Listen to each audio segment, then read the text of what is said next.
오늘은 소요리문답 제61문입니다. 제4계명이 금하는 것이 무엇인가에 대해서 좀 살펴보고자 합니다. 자, 거기에 있는 답을 우리 좀 한번 같이 읽도록 하겠습니다. 자, 시작. 제4계명이 금하는 것은 명하신 의무를 이행하지 않거나 부주의하게 이행하는 것이며, 게으르거나 그 자체로 죄악적인 일을 하거나 또는 세상 일과 오락에 관련된 불필요한 생각과 말과 일을 함으로써 그날을 더럽히는 것입니다. 아멘. 이 소요리 문답에서 제4계명인 안식일을 거룩하게 지키라라고 하는 이 계명에 대한 내용이 아주 여러 번 등장하지요. 그리고 자세하게 말하고 있는 것을 보게 됩니다. 그만큼 중요하다는 내용이지요. 그 여러 내용 가운데 오늘은 제4계명이 금하는 것이 무엇이냐 하는 것을 이야기합니다. 자, 이것을 우리가 이제 답을 찾아가기 위해서는 좀 앞에 있는 내용들을 좀 볼 필요가 있지요. 58문에서는 무슨 질문이 있었느냐면은 제4계명이 명하는 것이 무엇이냐 하는 것이었습니다. 명하는 것이. 그리고 제60문에서는 안식일을 어떻게 거룩하게 지킬 것인가를 이야기를 했습니다. 그러니까 서로 보면은 다 비슷비슷합니다. 그리고 또 내용들이 대부분 다 포함되어지고 있는 내용들이지만은 소요리 문답은 아주 철저하지요. 그러니까 명하는 것 또는 금하는 것, 이런 것들을 따로 규정해서 가르치고 있다는 것입니다. 60문의 내용을 우리가 잠깐 보게 되면은 어떤 내용이었습니까? 지난 시간에 안식일을 어떻게 거룩하게 지킬 것인가 하는 것이었죠. 그러니까 어떻게라고 하는 것이 방점이었습니다. 자, 여기서 안식일을 거룩하게 지키는 방법을 이야기하지요. 그 방법이 뭐였습니까? 그날을 온종일 거룩하게 쉬는 것이다. 이렇게 이야기합니다. 그러면 그날을 온종일 거룩하게 쉰다라고 했을 때 구체적으로 어떻게 하는 것이냐라고 했을 때 두 가지의 내용이 있었습니다. 하나는 그 시간을 전적으로 공적인 혹은 사적 예배하는 일에 사용하는 것이다 하는 것이 첫 번째였고, 두 번째는 세상 일과 오락을 그치는 것이다 하는 것이었습니다. 자, 이것은 다른 날에는 다 합법적인 것이지만은 안식일에는 쉬어야 한다는 것이었습니다. 또 예외 사항이 있었습니다. 부득이한 일과 자비를 베푸는 일은 안식일에서 할 수 있다는 것이었죠. 그러니까 우리가 여기서 주의할 것은 이런 부득이한 일이라고 하는 이런 단서들이 달렸을 때에 이것들을 아전인수격으로 자기 중심주의로 해석을 해서는 안 된다는 것입니다. 자, 오늘은 제61문에서 뭘 이야기하느냐? 제4계명이 금하는 것이 무엇인가 라고 했을 때 지금 우리가 쭉 앞에서 이야기해 왔던 안식일에 대한 이 계명에 대해서 해야 할 일을 하지 않거나 혹은 하더라도 형식적으로 하는 것을 금하고 있다 하는 것입니다.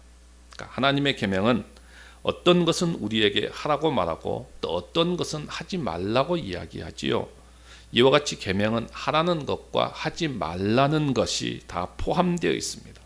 그러니까 여기서는 이제 주일에 하지 말라는 것, 하지 말아야 될 것, 금하는 것이 있다는 것을 가르쳐 주는데, 자, 오늘 이 61문에서는 크게 네 가지로 우리가 좀 간략하게 정리를 할 수 있습니다.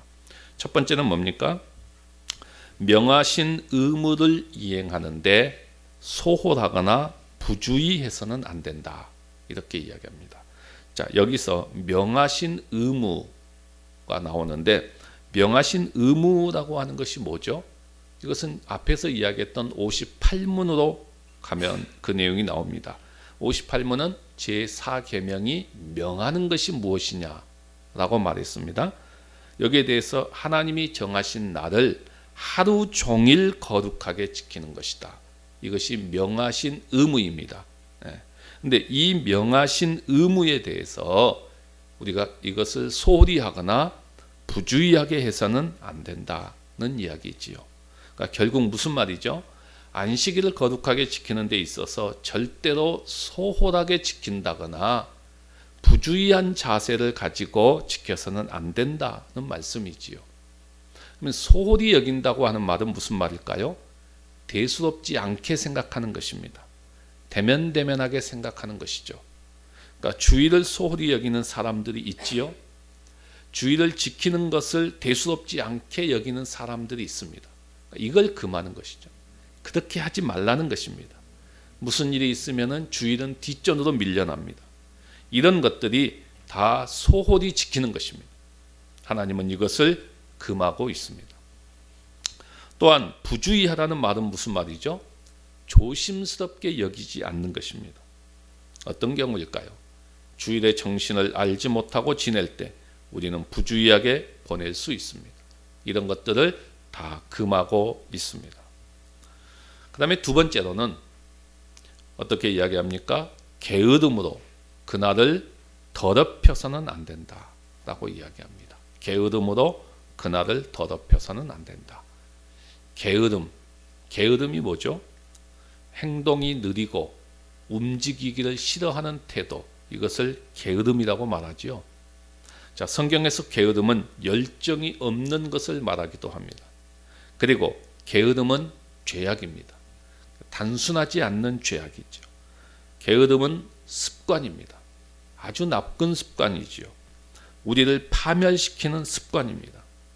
중요한 것은 이 주의 날을 게으르게 보냈을 때 그것은 주의 날을 더럽히는 행위가 된다 라고 말하는 대목입니다.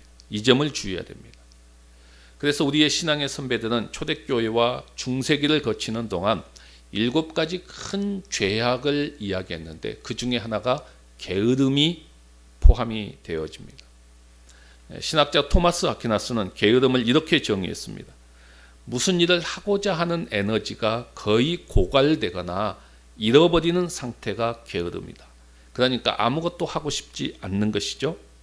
이런 게으름의 모습은 우리 현대인들에게 다양한 부정적인 영향을 미칩니다.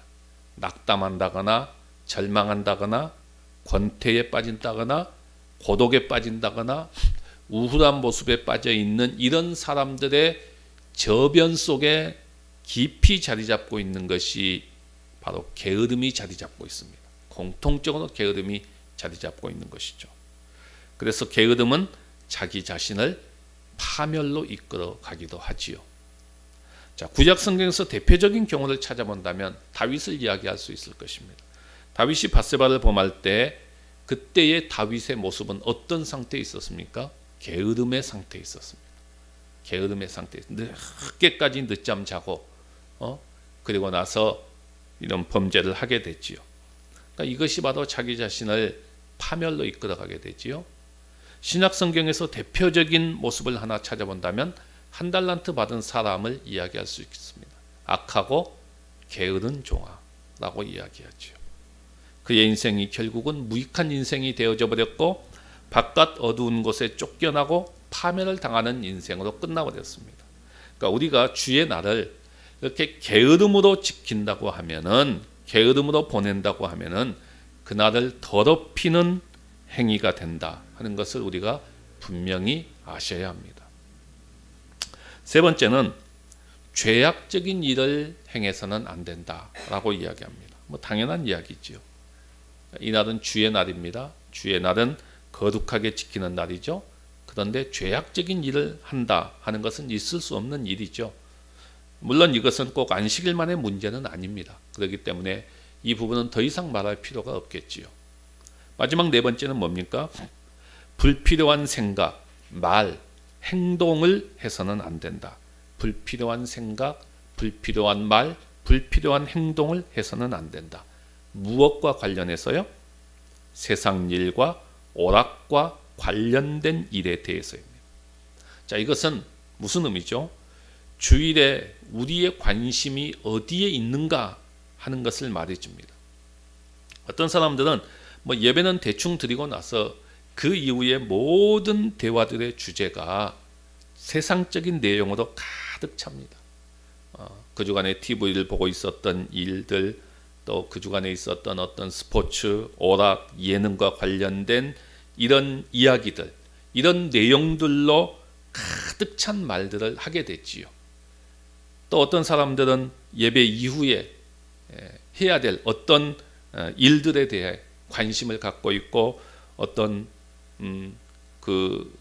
노는 일에 대해서, 그런 것에 대해서 관심을 갖고 있고, 그런 경우들이 얼마나 많은지 모릅니다. 그런가 하면 세상의 여러 가지 일들에 대해서 대화의 주제가 돌아가는 것을 보게 되지요. 그러니까 물론 우리가 만나서 이런 이야기를 전혀 하지 않을 수는 없겠지요. 그런데 우리의 생각과 말이 하나님께 집중되었으면 좋겠다 하는 것이죠. 이것이 바로 주의를 잘 지키는 방법입니다. 그러니까 우리가 하나님께 경배하는 것은 우리의 마땅한 의무입니다. 그리고 중요한 것은 우리가 하나님의 말씀을 들음으로 하나님의 생각에 접촉하게 됩니다. 물론 우리가 사람의 생각을 통해서도 많이 배웁니다. 그런데 사람의 생각은 한계가 있고 다 해결하지 못합니다. 그래서 주일에는 사람의 생각과 사람의 말이 중심이 되어서 돌아가는 것이 아니라 하나님의 말씀을 들음으로 하나님의 생각에 접촉하는 것입니다. 우리가 하나님의 생각에 접촉해서 그 생각을 따라갈 때 측량할 수 없는 은혜가 우리에게 임하지요. 하나님의 생각은 사람의 생각과 비교할 수 없습니다. 훨씬 더 높고 훨씬 더 깊습니다. 우리가 이 작업을 계속해서 이루어갈 때에 우리는 하나님과 동떨어져 사는 것이 아니라 하나님의 생각과 함께 더불어서 살게 됐지요. 이것이 얼마나 큰 복인지 모릅니다. 사람들은 다른 사람의 생각을 듣기를 원합니다. 공부하는 이유도 결국은 이것이지요. 다른 사람의 생각을 배우기 위해서 책도 읽지요. 선생님들도 찾아가기도 합니다. 그런데 이 사람들의 생각과 비교할 수 없는 하늘보다 높은 하나님의 생각을 우리가 알고 그 생각을 따라 살아간다는 것은 말할 수 없는 큰 유익입니다. 그래서 평상시에도 우리가 그렇게 해야 되지만은 특별히 안식일을 통해서는 우리가 세상 일과 오락과 관련된 그러한 말과 생각과 행동들을 좀 뒤로 하고 이날만큼은 하나님의 말씀을 통해서 하나님의 생각과 하나님의 말씀에 더욱 집중하는 것입니다. 여기서 우리는 자라가게 되지요. 그래서 오늘 우리가 이 제4계명이 금하는 것을 무엇인가 하는 것들을 다시 한번 이해하고 하나님 앞에서 이 날을 지켜가는 우리 모두가 되시기를 주님의 이름으로 간절히 바랍니다. 이 시간 우리